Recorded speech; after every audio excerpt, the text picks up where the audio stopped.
അയാളുടെ ഭാര്യയുമായിട്ട് ഇവൻ അവിഹിതം. അതാണ് ആ പെണ്ണിനെ മോഷ്ടിച്ച് ഇവൻ ചെയ്യലിൽ അടി കൊണ്ട് നൂന്നിരിക്കുകയാണ്. എല്ലാവർക്കും ജൊവീന ജുവൽ വണ്ടേഴ്സ് വ്ലോഗിലേക്ക് സ്വാഗതം. പ്രിയ സുഹൃത്തുക്കളെ, നമ്മുടെ ചുറ്റിക നിശാല് അടി കൊണ്ട് നൂന്നിരിക്കുകയാണ്. അപ്പോൾ ആ അടി കൊണ്ട് നൂന്ന നിങ്ങൾക്ക് എല്ലാവർക്കും കാണാൻ ആഗ്രഹം കാണും അല്ലേ? ഇതിൽ കുറച്ചു പേരെങ്കിലും വിചാരിക്കുന്നുണ്ടായിരിക്കും, പാവം അവനെ അടിക്കുന്നത് കണ്ടിട്ട് നീ എന്താണ് ഇങ്ങനെ സംസാരിക്കുന്നത്, അടിക്കുന്ന കാര്യവും പറഞ്ഞിട്ട് നീ സന്തോഷിക്കുന്നു എന്ന് നിങ്ങൾ ചിന്തിക്കുന്നുണ്ടായിരിക്കും. പക്ഷെ എന്തിനാണ് അടി കിട്ടിയതെന്ന് കേട്ടാൽ നിങ്ങൾക്കും സന്തോഷമാവും പ്രിയ സുഹൃത്തുക്കളെ. അതിനു മുമ്പായിട്ട് നമുക്ക് വേറൊരു സൗണ്ട് ക്ലിപ്പ് കേൾക്കാം. അതായത് നമ്മുടെ ചുറ്റിക നിശാലിന്റെ ഉമ്മയുണ്ടല്ലോ, പുള്ളിക്കാരിയുടെ ഇപ്പോഴത്തെ ഹോബി എന്ന് പറയുന്നത് ഈ കംപ്ലൈന്റ് കൊടുത്ത സ്ത്രീകളുടെ വീട്ടിൽ വിളിച്ചിട്ട് അവരെ തട്ടിക്കളയുമെന്ന് ഭീഷണിപ്പെടുത്തുക, അല്ലെങ്കിൽ അവിടെ പോയി ഇവർ ആത്മഹത്യ ചെയ്യുമെന്ന് ഭീഷണിപ്പെടുത്തുക. ഇതാണ് പുള്ളിക്കാരിയുടെ ഇപ്പോഴത്തെ ഹോബി. നമുക്ക് ആ ഒരു വോയിസ് ക്ലിപ്പ് കേൾക്കാം കേട്ടോ. നിങ്ങൾ വീട്ടിൽ വന്നിട്ട് ആത്മഹത്യ ചെയ്യാനേ ഞങ്ങൾ പോണത് നോക്കിക്കോളി. നാട്ടുകാർ മുഴുവൻ കൂടട്ടെ, എന്റെ 5 വയസ്സായ കുട്ടീനെ വെച്ച് വരെ അവള് വൃത്തിയോടെ ഇറക്കി വിട്ടിട്ടുണ്ട്. തൊല്ലിങ്ങളെല്ലാത്തിനും ഞങ്ങൾ നോക്കിക്കോ. നിങ്ങൾ കേട്ടല്ലോ, അതായത് 5 വയസ്സിലെ കുട്ടീനെ വരെ എന്തോ ഇവരെല്ലാരും കൂടെ ചേർന്ന് ബുദ്ധിമുട്ടിക്കുന്നു എന്നൊക്കെയാണ് ഈ ഉമ്മ പറയുന്നത്. അപ്പൊ ഉമ്മയ്ക്ക് ഒരു പ്രശ്നവും ഇല്ല. ഇത്രമാത്രം, അതായത് 100-ൽ കൂടുതൽ സ്ത്രീകളെ ഇവൻ വഞ്ചിച്ച് അവരെ ശാരീരികമായും മാനസികമായും ഇവ ഉപയോഗിച്ചിട്ട് അവരുടെ സ്വർണവും മുതലും എല്ലാം കൊണ്ട് ഇവൻ പുട്ടടിച്ചതെന്നും ഉമ്മയ്ക്ക് ഒരു പ്രശ്നവുമില്ല. ഇങ്ങനെ ഒരു ഉമ്മയ്ക്ക് പിറന്നതാണ് നിശാല് ചെയ്ത ഏറ്റവും വലിയ തെറ്റ്. പ്രിയ സുഹൃത്തുക്കളെ, ഈ വീഡിയോ ആദ്യം കാണുന്നവരാണെങ്കിൽ എന്തുകൊണ്ടാണ് ഞാൻ ഈ മനുഷ്യനെ ചുറ്റിക നിശാൽ എന്ന് വിളിക്കുന്നതെന്ന് ഞാൻ ഇതിന്റെ അവസാനം ഒരു വീഡിയോ പിൻ ചെയ്തേക്കാം കേട്ടോ. അത് പോയി കണ്ടാൽ നിങ്ങൾക്ക് മനസ്സിലാവും. കാരണം പുള്ളി തന്നെയാണ് പറഞ്ഞത് പുള്ളിക്ക് മെയിൽ സെക്സ് ഓർഗന് പകരം ചുറ്റികയാണ് ഉള്ളതെന്നും പുള്ളിയുടെ മെയിൻ ഹോബി എന്ന് പറയുന്നത് ആ ചുറ്റിക കൊണ്ട് മതിൽ തുരക്കുക എന്നുള്ളതുമാണ് പ്രിയ സുഹൃത്തുക്കളെ. അപ്പോൾ നമുക്ക് ആ മനോഹരമായ വീഡിയോ കണ്ടാലോ? അതായത് നമ്മുടെ ചുറ്റിക നിശാൽ നിലവിളിക്കുന്നു അടി കിട്ടി. എന്തിനാണെന്ന് അറിഞ്ഞാൽ നിങ്ങളും പറയും ഇവന് അടി കിട്ടിയത് കണക്കായി പോയി എന്നുള്ളത്. ഏതായിരുന്നാലും നമുക്ക് ആ അടി ഒന്ന് കണ്ടിട്ട് വരാം.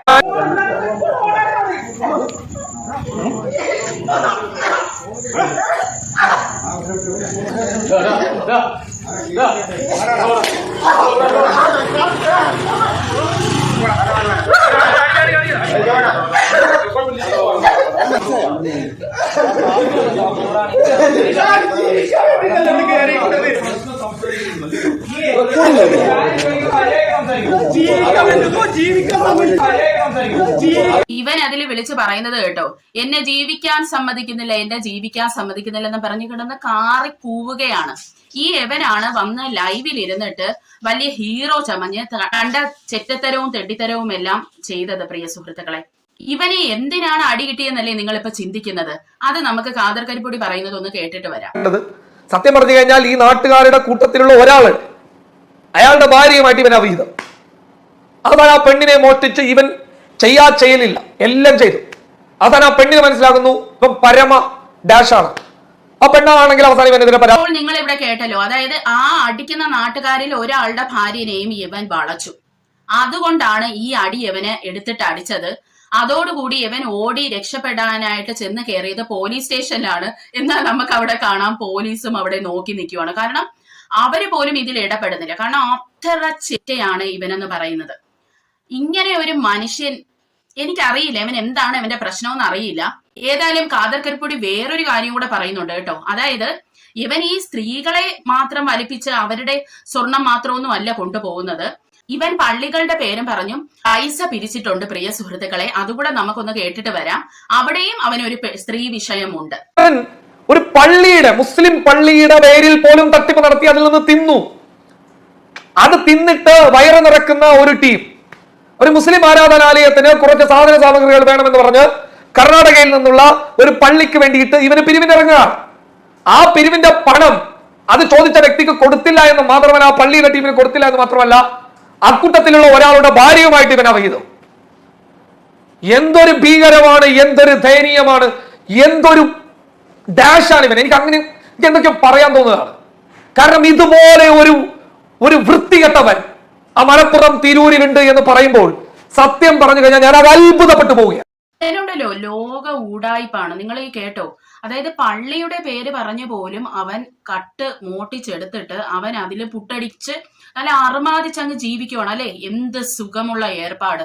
പെണ്ണിന് പെണ്ണ്, പണത്തിന് പണം, നല്ല ആർഭാടകരമായ ജീവിതം, അതിന് കൂട്ടു നിൽക്കാൻ വീട്ടിലുള്ളവരും കൂടി. ഇത് നേർവഴിക്ക് നടത്തേണ്ടത് ഈ ഉമ്മയായിരുന്നു. പക്ഷെ ഉമ്മയും അവിടെ നേർവഴിക്ക് നടത്തിയിട്ടില്ല. അതായത് എനിക്ക് ഇവരുടെ സംസാരത്തിൽ നിന്ന്, അതായത് ഈ ഉമ്മയുടെ സംസാരത്തിൽ നിന്ന് മനസ്സിലായെന്ന് വെച്ചാൽ, ഉമ്മ പറയുന്നത് ഈ സുഖത്തിന് വേണ്ടിയാണ് സ്ത്രീകൾ ഒരാളെ സ്നേഹിക്കുകയും പ്രേമിക്കുകയും ഒക്കെ ചെയ്യുന്നത്, അതുകൊണ്ട് അവൻ അങ്ങനെ ചെയ്തതിൽ ഒരു തെറ്റില്ല എന്നുള്ള രീതിയിലാണ്. അതായത് നിഷാലിനും ഒരു പക്ഷേ ഈ ഉമ്മ പറഞ്ഞു കൊടുത്തത്, എടാ മോനെ, ഇങ്ങനെ വരുന്ന പെണ്ണുങ്ങളെല്ലാം അഴുക്കാണ്, അതുകൊണ്ട് നീ അവരോടെ പോയി അവളുമാരെ പറ്റിച്ച് പൈസ ഉണ്ടാക്കിയാലും അതൊന്നും ഒരു പ്രശ്നവുമില്ല എന്നുള്ള രീതിയിലായിരിക്കണം ഈ ഒരു നിഷാലിനെ പറഞ്ഞ് ബ്രെയിൻ വാഷ് ചെയ്ത് ഈ ഒരു ഉമ്മ വെച്ചിരിക്കുന്നതെന്നാണ് തോന്നുന്നത്. ഈ ഉമ്മ മാത്രമല്ല കേട്ടോ, ഈ ഉമ്മയുടെ മകള്, അതായത് നിഷാലിന്റെ സഹോദരിയും ഈ നിഷാലിന് കൂട്ടാണ്. പ്രിയ സുഹൃത്തുക്കളെ, ഇതെല്ലാം കേട്ടിട്ട് വളരെ അത്ഭുതമാണ് തോന്നുന്നത്. ഇങ്ങനെയും ആ ഒരു നിഷാലിന്റെ ലൈഫ് കൊണ്ട് ഇവര് സ്പോയിൽ ചെയ്തല്ലോ.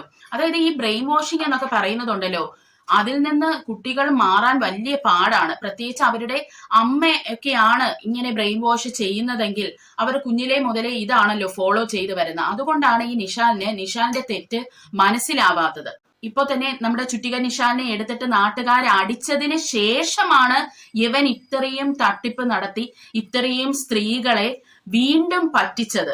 എന്നിട്ടാണ് ഇപ്പൊ പോയി അവൻ ജയിലിൽ കിടക്കുന്നത്.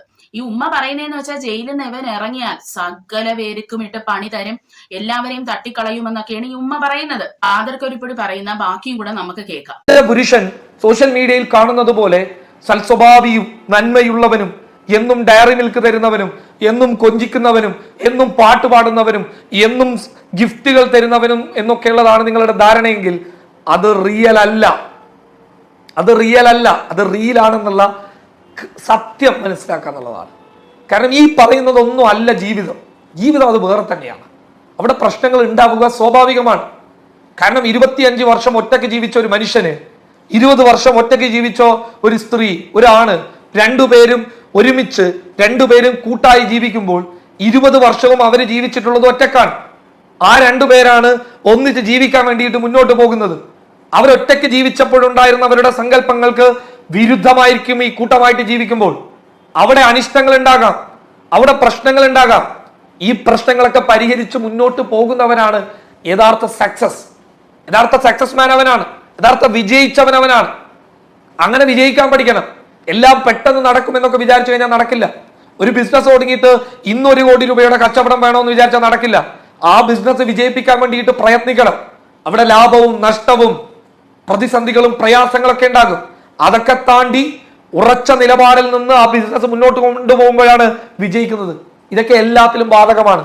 പരസ്പരമുള്ള പ്രശ്നങ്ങൾ, പ്രതിസന്ധികൾ പറഞ്ഞ് പരിഹരിച്ച് മുന്നോട്ട് പോകുന്ന ഒരു കുടുംബമുണ്ടല്ലോ. പരസ്പരം പ്രശ്നം പരിഹരിച്ച് അതിന് സൊല്യൂഷൻ കണ്ടെത്തുന്ന ബന്ധങ്ങളുണ്ടല്ലോ. ആ ബന്ധങ്ങളെക്കാൾ പവിത്രത മറ്റൊരു ബന്ധത്തിനുമില്ല. തിരിച്ചറിവിനേക്കാൾ വലിയ സത്യം ഈ ലോകത്ത് വേറെ.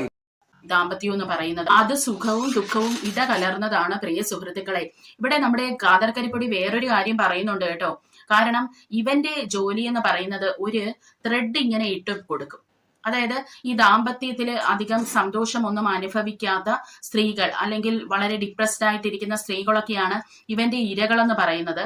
അപ്പോൾ അവർക്ക് ഇങ്ങനെ ഒരു ത്രെഡ് അത് മനസ്സിലാക്കും ഇവൻ. അതായത് അവരോട് സംസാരിച്ച് അവരുടെ മനസ്സ് എങ്ങനെയാണെന്ന് മനസ്സിലാക്കിയിട്ട് ആ ഒരു ത്രെഡ് അപ്പൊ അവ ഇട്ടുകൊടുക്കുവാണ്. ചില സ്ത്രീകൾ ഇത് മനസ്സിലാക്കി അവർ പിന്നോട്ട് മാറും. ചിലവർ ഈ ത്രെഡ് വഴി കയറി ഇവന്റെ അടുത്തോട്ട് അങ്ങ് പോകും. ചില ആൾക്കാർ ഇത് മനസ്സിലാക്കി തിരിച്ചിഞ്ഞ് ഇറങ്ങി വരും. ഇങ്ങനെയൊക്കെയാണ് നടക്കാറുള്ളത്. അപ്പോൾ ഈ ത്രെഡ് ഇടുന്നത് ഇവൻ നിർത്തണം. അതായത് ഇവനുണ്ടല്ലോ, സ്ത്രീകളുടെ ഇങ്ങനെയുള്ള ഇമോഷൻസിനെ മുതലെടുക്കുകയാണ് ചെയ്യുന്നത്. ആ മുതലെടുപ്പ് ഇവൻ നിർത്തിയില്ല എന്നുണ്ടെങ്കിൽ ആരെങ്കിലും ഭാവിയിൽ ഇവനെ അടിച്ചു കൊല്ലുമെന്നുള്ളത് ഉറപ്പാണ്. കാരണം ആ വക പരിപാടിയാണ് ഇവൻ കാണിക്കുന്നത്. മനസ്സിലായോ? ഇവൻ ഇരുന്ന് മോങ്ങുന്നത് കണ്ടോ? ഇവന് നാണമുണ്ടോ? ഇവനൊക്കെ എന്തിനാണ് ജീവിക്കുന്നതെന്ന് എനിക്കറിയത്തില്ല. അങ്ങ് കിടന്ന് മോങ്ങലാണ്. പട്ടി മോങ്ങുന്ന കണക്കാണ് അവൻ കിടന്ന് മോങ്ങുന്നത്. എന്റെ വീഡിയോ നിങ്ങൾ പോയി ഉറപ്പായും കാണണം. അതിലെ നിഷാലും ഈ മോങ്ങുന്ന നിഷാലും തമ്മിൽ നല്ല വ്യത്യാസമാണ്. അതിലെ നിഷാലെന്ന് പറഞ്ഞാലുണ്ടല്ലോ, ഒരു സൂപ്പർ ഹീറോ ആണ്. അതെ, ആ രീതിയിലാണ് പാട്ടും കൂത്തും ഡാൻസും ഒക്കെ ആയിട്ട് കാമവും പ്രേമവും ഒക്കെ മനസ്സിൽ ഇങ്ങനെ വെമ്പൽ കൊണ്ട് നിൽക്കുന്ന ഒരു നിഷാലിനെയാണ് നമുക്ക് ആ ഒരു വീഡിയോയിൽ കാണാൻ കഴിയുന്നത്. ഇവിടെ കിടന്ന് മോങ്ങുന്ന അടി കൊണ്ടിട്ട് ഇവിടെ ഇപ്പോ എനിക്ക് പറയാനുള്ളത്, ഈ ചേട്ടൻ, അതായത് ഇപ്പോ അവനെ അടി കൊടുത്തില്ലേ, ആ ചേട്ടൻ ആ അടിയിൽ അത് നിർത്തി. പക്ഷെ എല്ലാ ആണുങ്ങളും അങ്ങനെ നിർത്തണമെന്നില്ല, അവനെ തീർക്കുക തന്നെ ചെയ്യും. ഇങ്ങനെയാണ് അവന്റെ കയ്യിലിരിപ്പ് എന്നുണ്ടെങ്കിൽ എന്തായിരുന്നാലും ഇവൻ നന്നാവുമെന്നൊന്നും ഒരു പ്രതീക്ഷയില്ല. പ്രിയ സുഹൃത്തുക്കളെ, നന്നാവണമെന്നുണ്ടായിരുന്നെങ്കിൽ ഈ അടി കിട്ടിയപ്പോ അവൻ നന്നാവണമായിരുന്നു, അല്ലെ? ഏതായിരുന്നാലും ചുറ്റിക ജയിലിൽ ഇങ്ങനെ കിടപ്പുണ്ട്. ജയിലിൽ കിടന്നാലും ചുറ്റിക നന്നാവത്തൊന്നുമില്ല. ചുറ്റിക അവിടെ കിടന്ന് ചുറ്റികയുടെ ധീരമായ പ്രവർത്തികളൊക്കെ കഥകളായി പറഞ്ഞ് മറ്റുള്ള ജയിൽ പുള്ളികളെയൊക്കെ സുഖിപ്പിച്ചുകൊണ്ടിരിക്കുകയായിരിക്കും, അത് ഉറപ്പാണ്. പിന്നെ വെളിയിൽ ഇറങ്ങുമ്പോൾ നാട്ടുകാർ ഇനി എടുത്തിട്ട് പൂശുമെന്ന് വീണ്ടും പറഞ്ഞിട്ടുണ്ട്. അപ്പോൾ നമുക്ക് ഇനി വരുന്ന കാര്യം വരുന്നിടത്ത് വെച്ച് കാണാം. അപ്പോൾ അടുത്ത ഒരു വീഡിയോയുമായി വരുന്നവരെ ചിൽ ദെൻ ബൈ.